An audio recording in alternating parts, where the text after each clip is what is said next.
nze byokulya ebyange babikale nze byange babyeyanza kale ate musimayiringe bantu kale ani siwulidde weyanze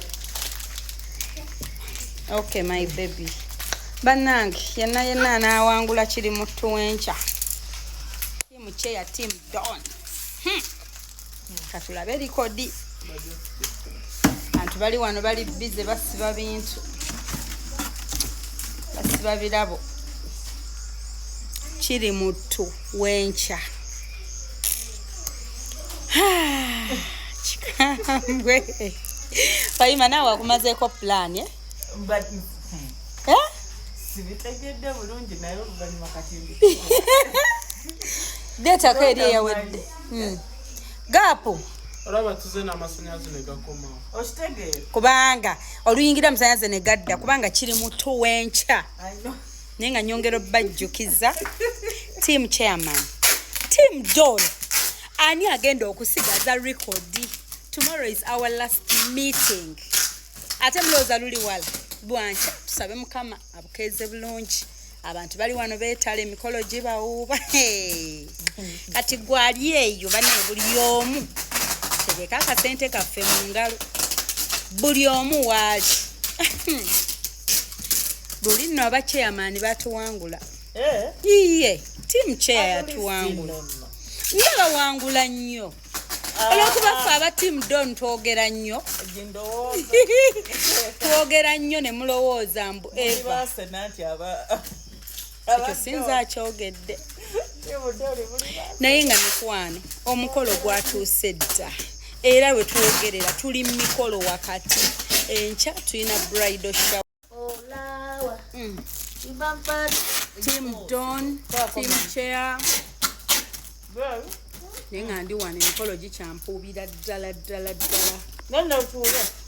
saawa 3 tugenda kubeera bakka eddundu enkya ku makya saawa 3 mikwano enkya olunaku luwanvumu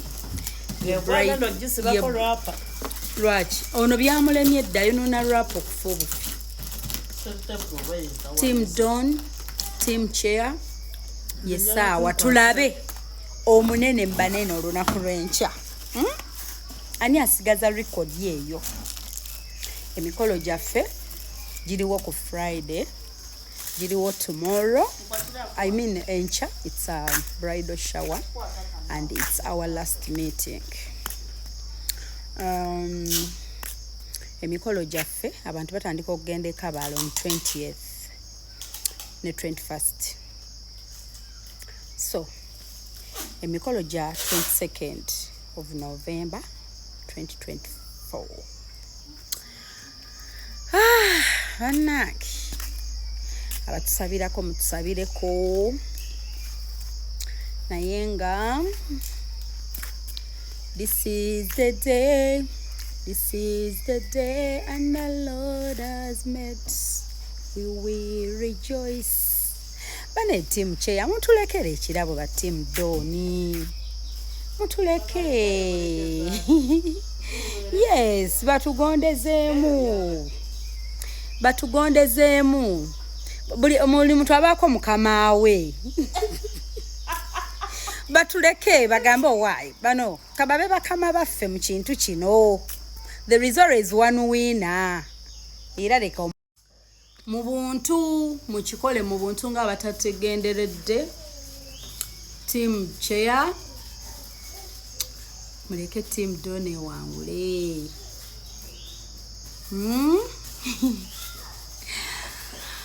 bannange tomorrow is our last meeting. Twabyogeranga nga tulowooza biri wala naye nga bituuse. Next week ngetandika Kabaale tuli bagenyi tugenda kwetalira eyo. Teekateeka zigenda mu maaso ez'enkya ate buli omu waali yeetegese. Ebirabo tubitaddeko abakugu babisibi biyitirivu.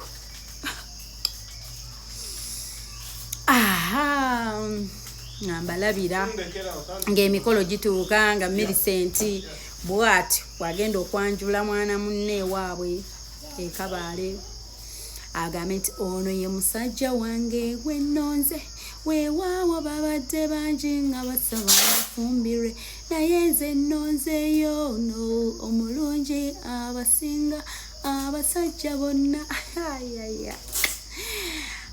mala agambe nti American Heights eva smart mulenzi muto sente azirina ate nga azigabata ayagaliza mwami awuliriza asengejja ate si munnangwe yasoma ebisabo olaba n'Abamerika bamumanyi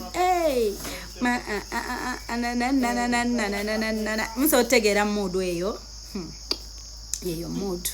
So all the service providers mbasaba do your best bambi kolo guno gw'abantu tugutaddemu amaanyi mangi. Do your best buli omu as you promised us. Mikwana, I will not take it easy on you.